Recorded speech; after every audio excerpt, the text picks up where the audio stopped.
അത് ഈ കമ്പനി അനാലിസിസിൻ്റെ നമ്മളൊരു ഫസ്റ്റ് പാർട്ട് എന്നുള്ള രീതിയിൽ ബിസിനസ് ആൻഡ് ബിസിനസ് മോഡൽസ് പറഞ്ഞെങ്കിൽ ദ നെക്സ്റ്റ് വൺ ആണ് pricing power and it's sustainability. ഇപ്പോൾ ഒരു ഫേം, ഇത് വളരെ ജസ്റ്റ് ഒന്ന് മെൻഷൻ ചെയ്യാനാണ് നമുക്കുണ്ടായിരുന്നത്, ബാക്കി ഇത് നമുക്കൊരു കോമൺ അണ്ടർസ്റ്റാൻഡിങ് ഉള്ള ഏരിയയാണ്. In simply, pricing power means the company's ability to independently determine or charge price of its product or services ആണ് in simply. അപ്പം അങ്ങനെ നമ്മുടെ പ്രോഡക്റ്റിൽ നമുക്ക് ഇൻഡിപെൻഡൻ്റ് ആയിട്ട് മറ്റ് ഫേമിനെയോ മറ്റ് ഫാക്ടേഴ്സിനെയോ ഒന്നും നോക്കി കോംപ്രമൈസ് ചെയ്യാതെ, അല്ലെ മറ്റൊരു ബ്രാൻഡിനെ നോക്കി കോംപ്രമൈസ് ചെയ്യാതെ പ്രൈസ് നമുക്ക് ഫിക്സ് ചെയ്യാൻ പറ്റുവാണെങ്കിൽ അത് എന്താണ്, പ്രൈസിങ് പവറാണ്. അതൊരു ഇൻഡിപെൻഡൻറ്റ് പ്രൈസിങ് സ്റ്റേജാണ്. അത് ഒരു ഇമ്പോർട്ടൻ്റ് ആയിട്ടുള്ളൊരു ഏരിയ ആണ് ഒരു ഫാക്ടറിന്. പക്ഷെ ഇപ്പം പല സെഗ്മെൻറ്റ്സ് എടുക്കുന്ന സമയത്ത് പലരും എന്താണ്, കോമ്പറ്റേറ്റീവ് ആയിട്ടാണ് പ്രൈസ് ഫിക്സ് ചെയ്യുക. ഒരാൾ എന്താണോ ഫിക്സ് ചെയ്തത് അതിനെ കമ്പയർ ചെയ്തിട്ടായിരിക്കും പലരും ഫിക്സ് ചെയ്യുക. അത് മാർക്കറ്റ് ലീഡേഴ്സാണ് ശരിക്കും ഇൻഡിപെൻഡൻ്റ് ആയിട്ട് പ്രൈസ് ഫിക്സ് ചെയ്യുക. ബാക്കിയുള്ള ആളുകളൊക്കെ മാർക്കറ്റ് ഒരു ഫോളോവേഴ്സിനെ പോലെയാണ് പലപ്പോഴും മാർക്കറ്റിൽ ആക്ട് ചെയ്യാറ്. അപ്പോൾ ഇവിടെ നമ്മൾ നോക്കുന്ന സമയത്ത് രണ്ട് ലെവലാണ് ചെക്ക് ചെയ്യുന്നത് പ്രൈസിങ് പവറിൽ. ഒന്ന് ഇൻഡസ്ട്രിയൽ ലെവൽ ഫാക്ടേഴ്സാണ്. അപ്പോൾ ഇൻഡസ്ട്രിയൽ ലെവൽ ഫാക്ടേഴ്സിൽ ഒന്ന് മീൻസ് ഇൻഡസ്ട്രിയിൽ കുറേ അധികം കോമ്പറ്റീറ്റേഴ്സ് ഉണ്ടോ, അപ്പോൾ അങ്ങനെ കോമ്പറ്റീറ്റേഴ്സ് മാർക്കറ്റിൽ ഉണ്ടെങ്കിൽ ഓട്ടോമാറ്റിക്കലി നമ്മുടെ പ്രൈസിങ് പവർ കുറവായിരിക്കും. കാരണം കുറേ അധികം സപ്ലൈസ് ഉണ്ടോ ഇല്ലയോ എന്നുള്ളതൊക്കെ നമ്മൾ അനലൈസ് ചെയ്യുക ഒരു പ്രോഡക്റ്റിന്. പിന്നെ പ്രൈസ് ഇലാസ്റ്റിസിറ്റി ഓഫ് ഡിമാൻഡ്, അവിടെ പ്രൈസും ഡിമാൻഡും തമ്മിലുള്ളൊരു റിലേഷൻസ് ആണ് നമുക്ക് ചെക്ക് ചെയ്യേണ്ടത്. അത് എങ്ങനെയാണ് പ്രൈസ് ഇൻക്രീസ് ചെയ്യുന്ന സമയത്ത് പ്രോഡക്റ്റ് പർച്ചേസ് ചെയ്യുന്നത് കുറയോ ഡിമാൻഡ് കുറയോ, അത് നമ്മുടെ പ്രോഡക്റ്റിൻ്റെ നേച്ചർ അനുസരിച്ചൊക്കെ ആയിരിക്കും ഇരിക്കുക. അപ്പോൾ അവിടെ അത്തരം ഒരു ഫാക്ടേഴ്സ് നമ്മൾ നോക്കണം. അപ്പോൾ ആവശ്യമില്ലാതെ പ്രൈസ് ഇൻക്രീസ് ചെയ്ത് കഴിഞ്ഞാൽ ഓട്ടോമാറ്റിക്കലി കസ്റ്റമേഴ്സ് മാർക്കറ്റിൽ നിന്ന് തിരിച്ചു പോകാനൊക്കെ ഉള്ള സാധ്യതയുണ്ട്. പിന്നെ level of the commoditization of the product, that means ആ ഒരു പ്രോഡക്റ്റ് സെഗ്മെൻറ്റ്സ് എന്തൊക്കെയാണ്, അല്ലെങ്കിൽ ഇൻഡസ്ട്രിയിലെ ഒരു പ്രോഡക്ട്സിൻ്റെ പൊസിഷനിങ് എന്നുള്ളത് ഒരു പ്രധാനപ്പെട്ട ഫാക്ടേഴ്സാണ്.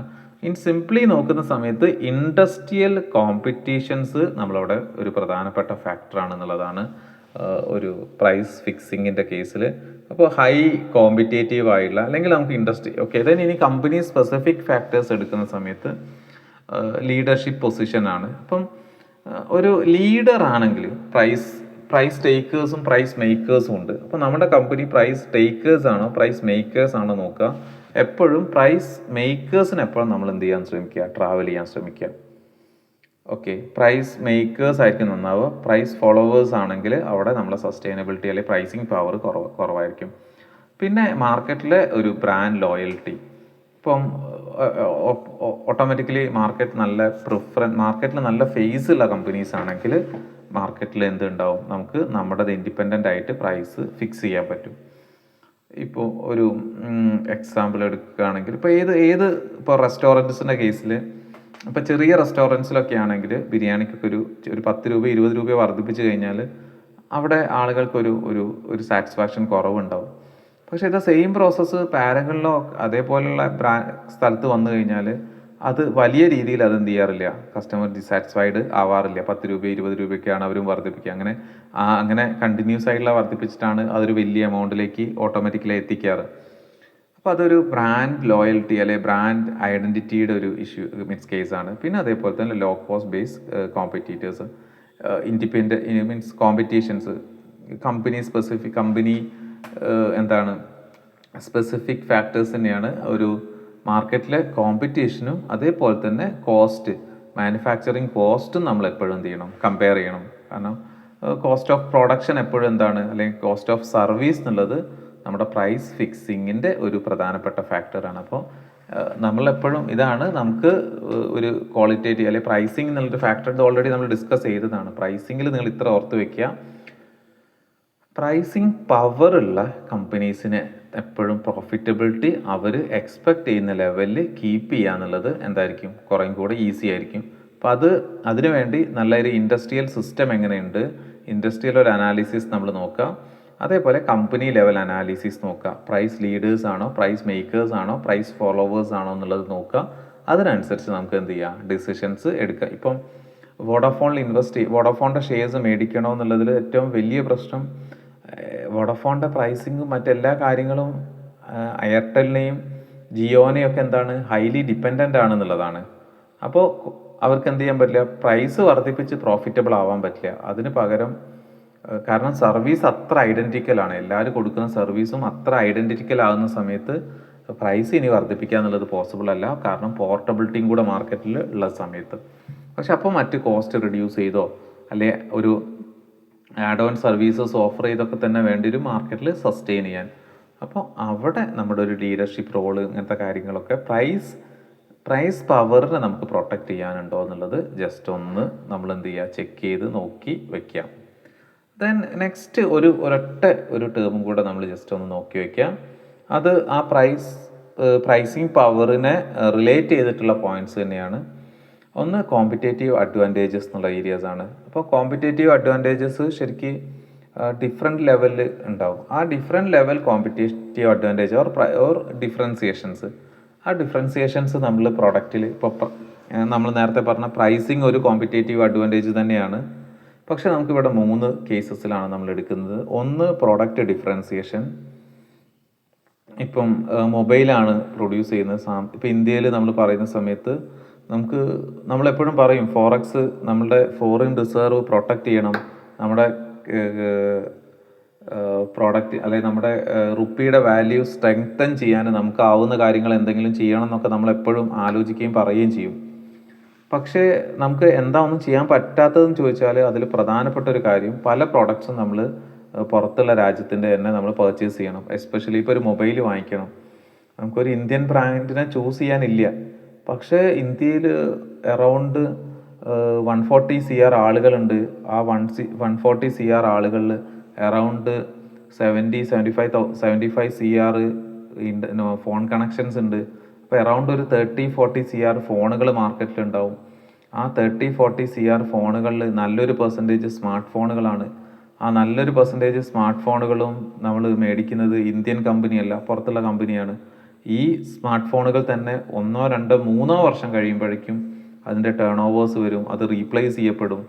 അപ്പം ഒരു ഹ്യൂജ് എമൗണ്ട് ആണ് ഇയർ ഓൺ ഇയർ ഫോൺ എന്നുള്ള ഏരിയയിലേക്ക് നമ്മൾ പുറത്തേക്ക് ഒഴുകുന്നതെന്നുള്ളതാണ്. പക്ഷെ അതിന് നമുക്ക് എന്തില്ല, മറ്റൊരു ഓപ്ഷൻ ഇല്ല. ഇന്ത്യൻ കമ്പനീനെ ചൂസ് ചെയ്യാനുള്ള വഴി ഇന്ത്യയിലില്ല, കാരണം അത്രയും കമ്പനീസ് ഇല്ല. അപ്പോൾ അതിൻ്റെ മെയിൻ കാരണം പ്രോഡക്റ്റ് ഡിഫറൻസിയേഷൻ ആണ്. പ്രോഡക്റ്റ് ഡിഫറൻസിയേഷൻ എന്ന് പറയുന്ന സമയത്ത് ബെറ്റർ ഫീച്ചേഴ്സ്, ക്വാളിറ്റി, ഫങ്ഷനാലിറ്റി. ഇപ്പോൾ ഫോൺ എടുക്കുകയാണെങ്കിൽ നമുക്കൊരാളോടും നിങ്ങളൊരു ഇന്ത്യൻ ഫോൺ മേടിച്ചോളൂ എന്ന് റെക്കമെൻഡ് ചെയ്യാൻ പറ്റുന്ന ഒരു ബ്രാൻഡ് പോലും നമുക്കില്ല. കാരണം അവിടെ ക്വാളിറ്റി ഇല്ല. ഇപ്പോൾ സാംസങ്ങിനെ പോലെ അല്ല ഐഫോണിനെ പോലെ, ഇനി മറ്റ് ബ്രാൻഡ് ഇപ്പോൾ ചൈനീസ് ബ്രാൻഡ് ആണെങ്കിൽ ഇപ്പോൾ ഒരു വിവോ പോലെ ഒന്നും തന്നെ പെർഫോമിംഗ് ആയുള്ള ബ്രാൻഡുകൾ നമുക്കില്ല. അപ്പോൾ അത് ഒരു പ്രോഡക്റ്റ് ഡിഫറൻസിയേഷൻ. പിന്നെ അതേപോലെ നെക്സ്റ്റ്, ഇപ്പം IT സെക്ടറിൽ എന്തുകൊണ്ടാണ് നമ്മൾ ഇത്ര താഴെ പോയതെന്ന് ചോദിച്ചാൽ അത് മെയിൻ റീസൺ എന്നുള്ളത് we don't have any strong R&D process അല്ലെ R&D ടീം എന്നുള്ളതാണ്. കാരണം ഒരു എക്സിക്യൂഷൻ ലെവൽ മാത്രം ചെയ്യാണ്. പക്ഷേ AI പോലെയുള്ള സ്പേസിലൊന്നും നമുക്ക് വലിയ റിസർച്ച് നടക്കാത്തതാണ് നമ്മളുടെ. കാരണം US-ലെ IT കമ്പനീസ് വളരെ ഫ്ലറിഷ് ആയി പോയപ്പോൾ ഇന്ത്യൻ IT കമ്പനീസൊക്കെ ഈ ഒരു 2-3 ഇയേഴ്സ് ആയിട്ട് നന്നായി തന്നെ എന്ത് ചെയ്തിട്ടുണ്ട്, ഡൗൺ ആയിട്ടാണ് പോയിട്ടുണ്ടായിരുന്നത്. അപ്പോൾ അവിടെ നമുക്ക് എന്ത് ചെയ്യാം, ഈ ഒരു R&D പ്രൊഡക്റ്റ് ഡിഫറൻസിയേഷൻ ആണെങ്കിൽ പോലും R&D ഒരു മെയിൻ ആയിട്ടുള്ള കാര്യമാണ്. പിന്നെ അതേപോലെ create value propositions for the target customers. അപ്പോൾ നമ്മൾ ടാർഗറ്റ് ചെയ്യുന്ന കസ്റ്റമേഴ്സിന് നമ്മൾ ഡെലിവർ ചെയ്യുന്ന കാര്യങ്ങൾ ഒരു പ്രധാനപ്പെട്ട ഫാക്ടറാണ്. അപ്പോൾ അവിടെ നമുക്ക് ക്വാളിറ്റി ഇപ്പം പലരും ഇപ്പം ടാറ്റയുടെ വെഹിക്കിൾ എടുക്കാതിരിക്കാൻ പലരും കാരണം പറയുക സർവീസ് സെൻറ്റേഴ്സിൽ നമുക്ക് കിട്ടുന്ന അക്സെപ്റ്റൻസ് കുറവൊക്കെ തന്നെയാണ്. അപ്പം പക്ഷെ ആ കാര്യങ്ങളിലൊക്കെ ചേഞ്ചസ് വരുന്ന സമയത്ത് സെയിൽസിൽ നമ്മൾ ചേഞ്ചസ് കാണാൻ പറ്റുന്നുണ്ട്. അപ്പോൾ ഒരു ഡെലിവറിങ് എന്ത് വാല്യൂ ആണ് ഡെലിവർ ചെയ്യുക, അത് ഒരു പ്രധാനപ്പെട്ട കാര്യമാണ്. അത് എല്ലാ കസ്റ്റമേഴ്സിനും ഒരേപോലെ ഡെലിവർ ചെയ്തിട്ട് കാര്യമില്ല. പക്ഷെ നമ്മളെ ടാർഗറ്റ് ആരാണ്, ആ ടാർഗറ്റിന് എന്താണോ എക്സ്പെക്റ്റേഷൻസ് ഉണ്ടാവുക അത് മീറ്റ് ചെയ്യാൻ പറ്റുക എന്നുള്ളത് പ്രധാനപ്പെട്ട ഒരു കാര്യമാണ്. അപ്പം അങ്ങനെ ഓവറോൾ ഒരു ഫസ്റ്റ് പാർട്ട് എന്നുള്ളത് ഒരു പ്രൊഡക്റ്റ് ഡിഫറൻസിയേഷൻസ് നമുക്ക് മാർക്കറ്റിൽ ക്രിയേറ്റ് ചെയ്യാൻ പറ്റണം. അതിലൊരു ലീഡർ ആവാനുള്ളൊരു ശ്രമം നടത്തുക, ആ ലീഡിങ് കമ്പനീനൊപ്പം നിൽക്കുക, അല്ലെങ്കിൽ ലീഡർ ആവാൻ ചാൻസ് ഉള്ള റിസർച്ച് ചെയ്യുന്ന R&D ചെയ്യുന്ന കമ്പനീസിനപ്പുറം നമുക്ക് വർക്ക് ചെയ്യാൻ പറ്റുക. അല്ലെങ്കിൽ ഒരുപോലെ റിസർച്ച് വർക്ക് ചെയ്യാൻ സാധ്യതയുള്ള ഒരു വാല്യൂ പ്രൊപ്പോസിഷൻസ് മീറ്റ് ചെയ്യുന്ന കമ്പനീസിനപ്പുറം നമ്മൾ എന്ത് ചെയ്യുക, വർക്ക് ചെയ്യാനൊക്കെ ശ്രമിക്കുന്നത് എപ്പോഴും നല്ലതാണ്. പിന്നെ ഇതൊരു ഡാറ്റ ഡ്രിവൺ ആയിട്ടുള്ള ഒരു അപ്രോച്ചസ് ആയിട്ട് നമുക്ക് എടുക്കുകയും ചെയ്യാം. Then next one is the price ആണ് നെക്സ്റ്റ് ഇമ്പോർട്ടൻ്റ് ആയിട്ടുള്ളൊരു competitive factor. That means price, competitive price. ഇപ്പോൾ നമുക്കറിയാലോ, നമ്മളുടെ ഒരു ലോവർ പ്രൈസ് ആണ് നമ്മൾ എപ്പോഴും ഇമ്പോസ് ചെയ്യുന്നതെങ്കിൽ നമുക്ക് എപ്പോഴും എന്ത് ചെയ്യാൻ പറ്റണമെന്നില്ല, ഒരു റേഷണൽ ആയിട്ടുള്ള പ്രോഫിറ്റിലേക്ക് എത്താൻ പറ്റണമെന്ന് നിർബന്ധമില്ല. അപ്പം അതിനനുസരിച്ച് നമുക്ക് എന്ത് ചെയ്യാം, പ്രൈസ് ഫിക്സിങ് കപ്പാസിറ്റി നമുക്ക് ഉണ്ടോ ഇല്ലയോ എന്നുള്ളതൊക്കെ നമുക്ക് ഒന്ന് ജസ്റ്റ് എന്ത് ചെയ്യുക, അനലൈസ് ചെയ്ത് നോക്കാം. Lower price fees competitive attract customers. അപ്പോൾ എപ്പോഴും ഈ ലോവർ പ്രൈസ് ചിലപ്പം അട്രാക്ട് ചെയ്യായിരിക്കും, പക്ഷേ അത് എല്ലാ സെനാരിയോയിലും വർക്ക് ചെയ്യണമെന്ന് നിർബന്ധമില്ല. പക്ഷേ നമ്മുടെ പ്രോഫിറ്റബിലിറ്റീസിനെ അത് എഫക്റ്റ് ചെയ്യാനുള്ള സാധ്യതകൾ ഒക്കെ നമ്മൾ എപ്പോഴും അനലൈസ് ചെയ്യാൻ ശ്രമിക്കുക. അപ്പോൾ അവിടെ ഒരു സസ്റ്റൈനബിൾ അല്ലെങ്കിൽ ഒരു ലോ കോസ്റ്റ് അല്ലെങ്കിൽ ലോ പ്രൈസിങ് മെത്തേഡ്സിനപ്പുറം നമുക്ക് മാർക്കറ്റിൽ ഒരു പ്രിഫറൻസ് ഉണ്ടോ ഇല്ലയോ എന്നുള്ളത് എപ്പോഴും അനലൈസ് ചെയ്തുകൊണ്ടിരിക്കുക. Without cost advantage competitors can be okay. Simply ഒരു ഏരിയയിൽ നോക്കുന്ന സമയത്ത് നമുക്ക് ഒരു പ്രൈസ് ഫിക്സിങ് അഡ്വാൻറ്റേജ് ഉള്ള കമ്പനീസ് ആണോ എന്നുള്ളത് നമ്മൾ എപ്പോഴും എന്ത് ചെയ്യുക, ശ്രമിച്ചുകൊണ്ടിരിക്കുക. And then next one is the execution. That mean other than product and pricing നമുക്ക് എന്ത് ചെയ്യാം, പ്രോഡക്ട്സും. അപ്പോൾ ഞാൻ നേരത്തെ പറഞ്ഞു, ടാറ്റയുടെ വെഹിക്കിൾസിൽ മെയിൻ ആയിട്ടുള്ള ഒരു ബുദ്ധിമുട്ട് വന്നത് സർവീസിൻ്റെ കേസസിലൊക്കെ ഉണ്ടായിരുന്ന ഇഷ്യൂസാണ്. അപ്പോൾ ആ ഒരു എഫിഷ്യൻസി ഇമ്പ്രൂവ് ചെയ്ത സമയത്ത് ഡെഫിനറ്റ്ലി അത് അവരുടെ എന്ത് ചെയ്തിട്ടുണ്ട്, സെയിൽസ് ഇൻക്രീസ് ചെയ്യാൻ ഹെൽപ്പ് ചെയ്തിട്ടുണ്ട്. പിന്നെ അതേപോലെ കമ്മ്യൂണിക്കേഷൻസ്, അതേപോലെ എഫക്റ്റീവ് സെയിൽസ് സ്ട്രാറ്റജീസ്, ഓപ്പറേഷൻ. ഇപ്പോൾ ഒരു എക്സാമ്പിൾ നമ്മൾ എടുക്കുമ്പോൾ ടാറ്റ നാനോ ഫെയിൽ ആവാനുള്ള ഒരു റീസൺസ് അവരേറ്റവും ചീപ്പ് വെഹിക്കിൾ എന്നുള്ള രീതിയിലാണ് മാർക്കറ്റ് ചെയ്യാൻ ശ്രമിച്ചത്. പക്ഷെ നമ്മുടെ ആളുകൾ ഒരു ചീപ്പ് വെഹിക്കിൾ എടുക്കാൻ റെഡിയല്ല. പക്ഷെ അതിന് പകരം ഒരു അഫോർഡബിൾ വെഹിക്കിൾ എന്നുള്ള രീതിയിൽ അതിനെ മാർക്കറ്റ് ചെയ്ത് കൊണ്ടുവരികയായിരുന്നെങ്കിൽ ചിലപ്പോൾ ഇതിനേക്കാൾ കൂടുതൽ ടാറ്റ വെഹിക്കിൾസ് നമ്മുടെ മാർക്കറ്റിൽ ചിലപ്പോൾ ഉണ്ടായേനെ. ഏതിലാണ്? ഞാൻ ആ സമയത്ത് എയർ ബാഗ് നിർബന്ധമായിരുന്നില്ല എന്ന് തോന്നുന്നു. പക്ഷെ ഇപ്പോൾ മിനിമം 2 എയർ ബാഗ്സ് നിർബന്ധമാണ് BS6 വെഹിക്കിൾസിലെല്ലാം തന്നെ. ഓക്കെ. പിന്നെ അതേപോലെ അപ്പോൾ അങ്ങനെ ഇപ്പോൾ ഒരു 3 ഫാക്ടേഴ്സിനെ നമ്മൾ അനലൈസ് ചെയ്യാൻ ശ്രമിക്കുക.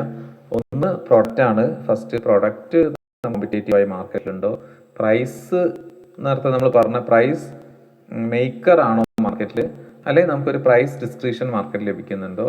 പിന്നെ അതേപോലെ execution side, other than product നമുക്ക് മാർക്കറ്റിൽ എന്ത് ചെയ്യുന്നുണ്ടോ, ഒരു പ്രിഫറൻസ് ഉണ്ടോ. അപ്പം ബ്ലിങ്കിറ്റും അതേപോലെ തന്നെ ഇൻസ്റ്റാമാർട്ടും ഒക്കെ മാർക്കറ്റിൽ നിലനിൽക്കുന്നത് അവരുടെ ഡെലിവറി സ്റ്റൈലിലാണ്. അവരെത്ര വളരെ ഫാസ്റ്റായിട്ട് അവർക്ക് ഡെലിവറി ചെയ്യാൻ പറ്റുന്നുണ്ടോ ഇല്ലയിലാണ് അവരുടെ എക്സിസ്റ്റൻസ് ഉണ്ടാവുക.